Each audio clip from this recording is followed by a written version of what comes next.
Era vivo com HIV e o preconceito é a pior parte. E Gabriel é uma voz quando o assunto é HIV. Ele foi capa da revista Galileu esse mês, capa linda. Foi. Terno bafo, vermelho, tudo lindo, Sim. tudo lindo. E qual era o título da capa?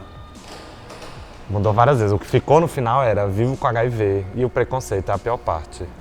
Que é um negócio que eu assino embaixo pesadamente. Assim, eu insisti para eles, inclusive, que a mensagem na capa fosse essa, da gente perceber que existe uma necessidade de mudança de perspectiva sobre HIV/AIDS e que a gente precisa começar a falar mais sobre a questão do preconceito e do estigma. Exato.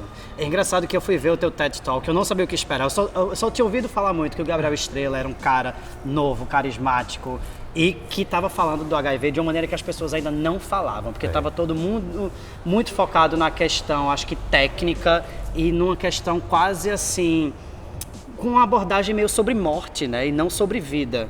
Como é que você conseguiu criar essa força para falar desse jeito sobre isso?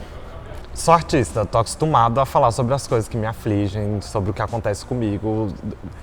É um recurso do qual eu não abro mão, de as coisas acontecerem comigo e eu colocar isso para fora de alguma forma. Pode não ser diretamente, mas eu preciso expressar. Cara, o HIV era um negócio gigantesco para mim. A gente precisa desconstruir, porque existem tantos mitos ao redor, e eu acho que isso prejudica, inclusive, a vida sexual de muita gente. Sempre que iam falar de HIV e AIDS, usavam uma linguagem de guerra. Né? A gente vai combater, o vírus é o inimigo, a gente precisa defender, né, as fronteiras do nosso corpo. E isso, na verdade, mais do que antagonizar um vírus, uma epidemia, antagonizou o outro, como você colocou. Né? Eu conversei com um cara nos seus 60 anos que disse que quando surgiu a epidemia, a galera nos cumprimentava mais. O pessoal que estava acostumado a dar beijinho no rosto, de repente começava a estender a mão para cumprimentar um ao outro. Então, assim, a gente foca muito no sexo, mas o HIV e a AIDS mudaram muito todas as relações humanas, né? Sim. É pesado o negócio. Pesado. Conta um pouco da tua história, como foi dentro desse caminho. A pessoa que trabalha com HIV, a pessoa que fala sobre HIV, é uma parte minha muito maior do que a pessoa que vive com HIV. E isso me fez muito bem, porque deixou de ser... Porque quando a gente pensa em tecnologia, em tratamento, sempre teve muito resolvido para mim. Morava em Brasília, tinha uma família que me apoiava, o namorado ficou junto na época. Depois que eu terminei também consegui encontrar uns parceiros bacanas. Então a questão de tratar o HIV sempre foi muito bem resolvida, mas ficava aquele vazio de falar. E é tipo uma segunda saída do armário, né? Total, Também. total. Porque a gente já, como gay, já tem uma carga super estressante de carregar um armário nas costas a vida inteira. E aí você tipo, carregou 2 armários, ou não precisou carregar muito tempo? Não, eu carreguei por 4 anos, mas tinha gente carregando comigo, e eu sempre falo que isso fez toda a diferença. Eu cheguei do laboratório de receber o diagnóstico, eu só conseguia chorar. Eu não cheguei a contar pra minha mãe, porque eu chorava tanto e eu pedia desculpa e ela entendeu o que estava rolando, sabe? E aí vem um outro armário, então, né, de eu sair e falar, gente, eu transo também, no caso, eu me relaciono com as pessoas, tem desejo, às vezes não tem desejo, inclusive. Na minha peça tinha um momento em que eu falava que o namorado ficou comigo, né, apesar do HIV, não sei o quê. E hoje eu me corrijo, assim, na época eu achei ele o máximo por causa disso, e hoje não, cara, é o mínimo que alguém pode fazer. Você apresenta uma infecção, uma doença, você fala pra pessoa que tá nessa dificuldade, a pessoa pula fora, ela não tá fazendo o básico, não vou dizer nem de um namorado, de uma pessoa de um que se amigo, relaciona, de alguém do teu ambiente, né? Então hoje eu já tô um pouquinho mais exigente em relação a isso. Quais são as perguntas mais repetitivas que se faz a uma pessoa que tem HIV? Quem te passou? E é um negócio que me incomoda pra caramba, que eu acho... Eu não tomo ofensa porque eu tô falando sobre isso, então eu cultivo uma paciência, assim, pra lidar com essas ignorâncias mesmo, porque ninguém nasce sabendo. Mas é um negócio ofensivo pra caramba, né? Você pega uma epidemia a nível global, uma epidemia que tá nos países mais ricos, nos países mais pobres, em todo tipo de gente, e aí você, de repente, individualiza ela numa pessoa. Alguém te passou isso. Não, Sim. Na verdade... Como se fosse um ato de traição, né? Não, e como se fosse um objetivo de vida, sabe? Ou como se o vírus estivesse andando por aí. Não, na verdade a gente tem várias falhas, vulnerabilidades sociais quando a gente fala de saúde sexual. Porque a gente lê nos jornais que hoje a epidemia está crescendo. De onde isso está vindo? Massa. O que a mídia geralmente tem de discurso nesse sentido é os jovens, porque é nos jovens que tá subindo, né, o número de casos, Os jovens perderam o medo da AIDS. Então, basicamente, os jovens não viram aquele começo da epidemia, que foi aterrorizante. Sim, Cazuza, Renato Russo? Isso, não fizeram parte disso. E, por outro lado, vem as pessoas com tratamento. Então falam, cara, dá para viver com HIV. E aí o discurso majoritário na mídia é de que, por causa disso, o jovem não se preocupa. Mas eu acho que isso é um discurso muito raso. Né? Você diz assim, as pessoas vivem sem medo e isso é ruim. As pessoas estão tendo qualidade de vida e isso é ruim. É o que está por trás desse discurso. Né? Você falar que o tratamento levou à desproteção é um absurdo. Aí a gente faz o quê? Deixa a galera morrer?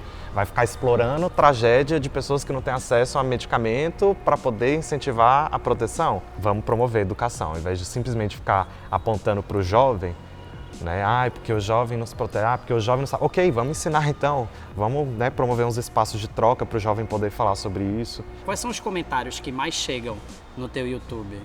As dúvidas mais recorrentes, assim? Mais recorrente. Que mostram a nossa fragilidade por essa não conversa. Sabe o que é maravilhoso nesse sentido? O sexo oral. Ninguém de saúde coletiva, é muito raro você encontrar pessoas que vão dizer que o sexo oral não transmite o HIV.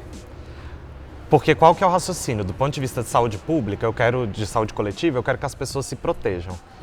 Se eu falo que sexo oral transmite sífilis, talvez elas não se importem.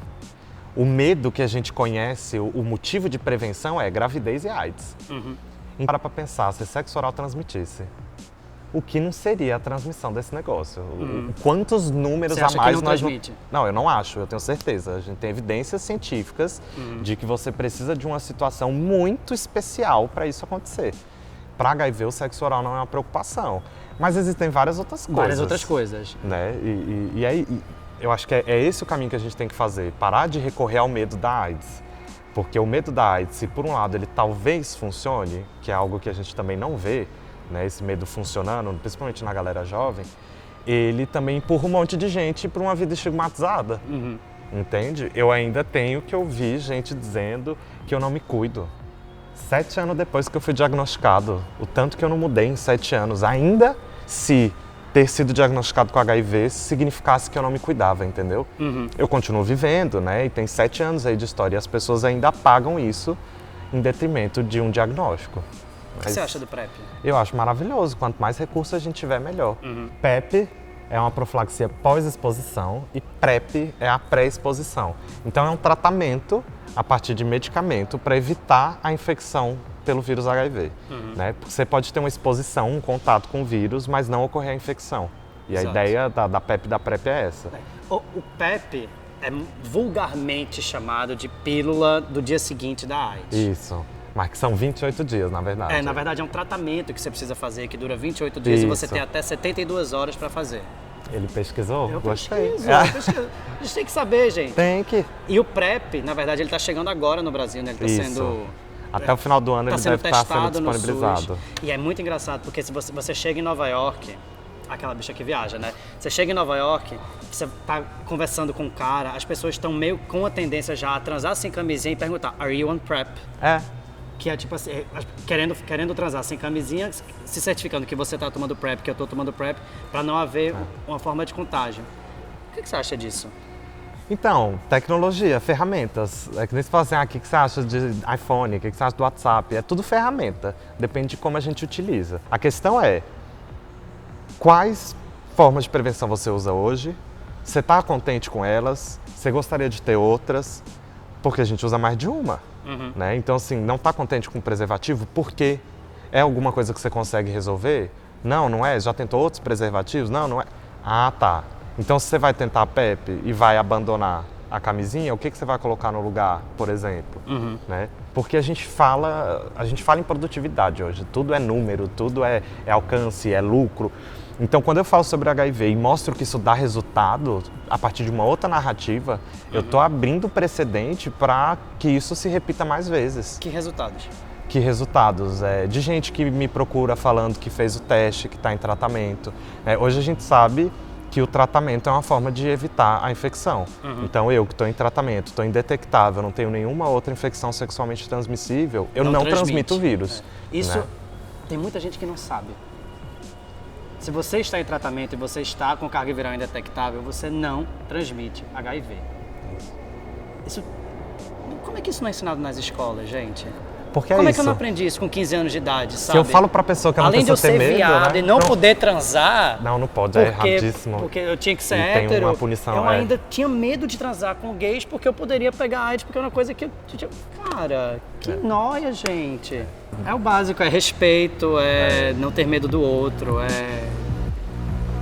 Cara, é um pouco mais de humanidade, assim, com essa história, sabe? Se inscrevam no meu canal e no Projeto Boa Sorte, de Gabriel Estrela. Vou fazer um vídeo agora no canal de Gabriel, Projeto Boa Sorte. Vai ser sobre o quê? A gente vai decidir assim que parar de rodar. Então tá bom, meu anjo. Então tá bom, meu anjo. Surpresa, só sabe quem for lá.